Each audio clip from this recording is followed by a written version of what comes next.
বন্ধুগণ এখন খুব বাজে অবস্থা, তার কারণ হলো এখন যাব জুডিও, একটা জিনিস কিনতে যেতে হবে। এবারে দেবপ্রিয়া নাই, প্রবলেম হচ্ছে আমার সেই জায়গাটা, আমি একা যাচ্ছি না, তাই জন্য প্রামাণিককে ডেকে নিয়েছি। পুলিশ মামারা এমন জায়গায় দাঁড়িয়েছিল, তো তাই জন্য ওদের সামনে দাঁড়াতে পারলাম না। একটু ফ্লাইওভারে ওপরে উঠে এসে দাঁড়িয়েছি প্রামাণিকের জন্য।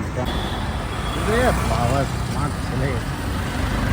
যেমন তোমাদের বলেছি যে আমাদের কিছুদিন বাদে একটা ঘুরতে যাওয়ার প্ল্যান আছে, তো তাই জন্য একটা ছোট্টখাটো একটা শপিং করতে এসেছি, ঠিক আছে, এটা পেয়ারিং করার জন্য। তো এখানে আমি সেটা খোঁজার জন্য এসেছি, জানি না এখানে পাবো কি না। যা খুঁজবে তাই পাবে না, এটা সমস্যা। এখন সাইজ পাওয়া যায় না, 34 পাচ্ছি না, যাচ্ছি এখন ম্যাক্স। আর মেয়েদের জামা কাপড় আমি কীভাবে বুঝবো? আর এদের জামা কাপড়ের প্রচুর নাম হয়, ভিডিও কলে কি জামা কাপড় দেখি কীভাবে কেনা যায়? এই যে এটা দেখাও, ওটা দেখো, আমি জানি না ক্যাটাগরি কী ভাই।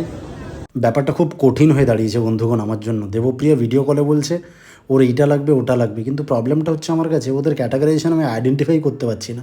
ওদের নাকি কি বুলেট লিপস্টিক, সেটা পেলো না। তারপরে নাকি শেড চেঞ্জ আছে, মানে আমার কাছে লাল মানে লাল, এবারে লালের মধ্যেও নাকি অনেক কিছু আছে। এসব মাথা খারাপ হয়ে যাচ্ছে বন্ধুগণ।